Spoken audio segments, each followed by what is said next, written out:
Welcome to Inside Out, Mental Health at Work and in Life, where we explore the realities shaping our emotional well-being and challenge the ways we think about work, connection, and thriving. Today we are diving into some eye-opening findings from Gallup's latest State of the Global Workplace report.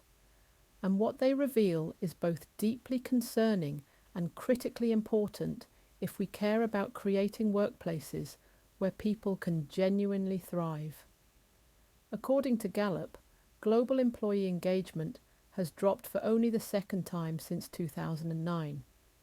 Workers around the world are feeling more stressed, less connected, and in many cases less hopeful. The UK workforce in particular stands out, but not for good reasons. Among European nations, British workers are some of the least engaged and most emotionally burdened. It is easy to shrug at statistics, another report, another gloomy headline. But behind these numbers are real people.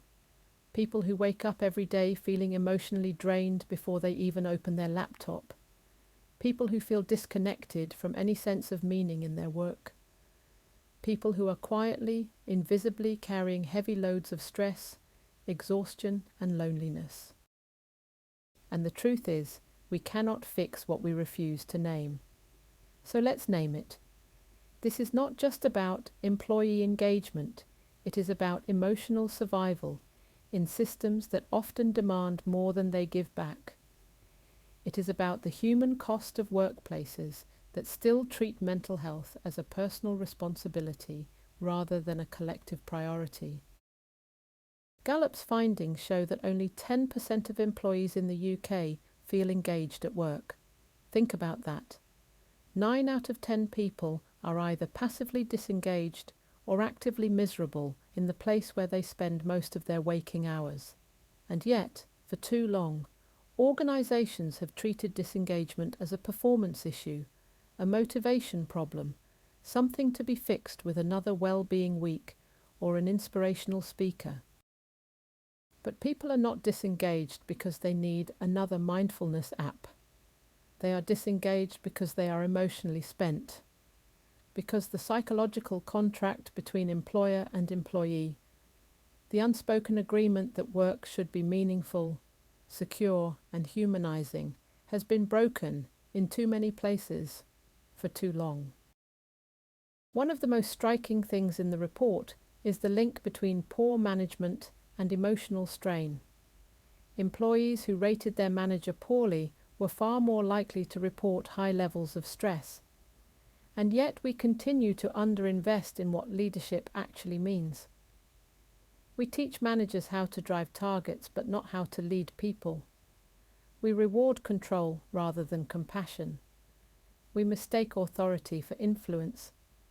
And in doing so, we create environments where people survive, but do not thrive. But it does not have to be this way.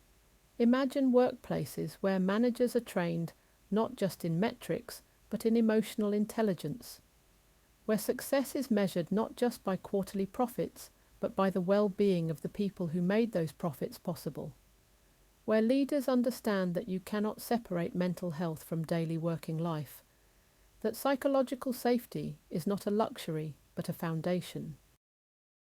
The good news is that change is possible. Gallup's data also shows that when workplaces get it right, the impact is profound. Engaged employees are not just more productive, they are healthier, they are more resilient.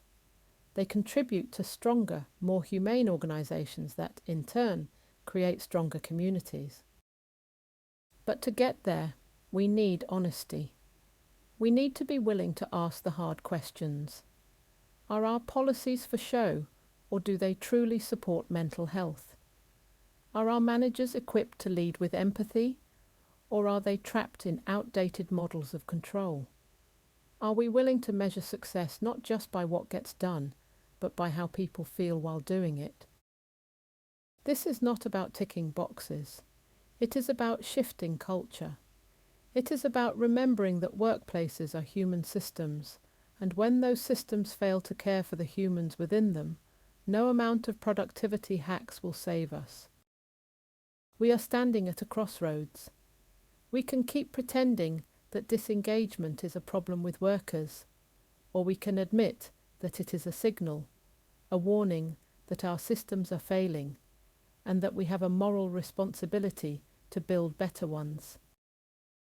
The choice, as always, is ours.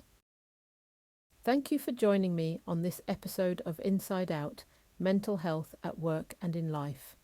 If you found today's episode helpful, please share it with someone who might benefit from these insights. And as always, we'd love to hear your thoughts. Let's keep this conversation going. Drop us a message or connect with us on social media. Until next time, take care of yourselves and each other.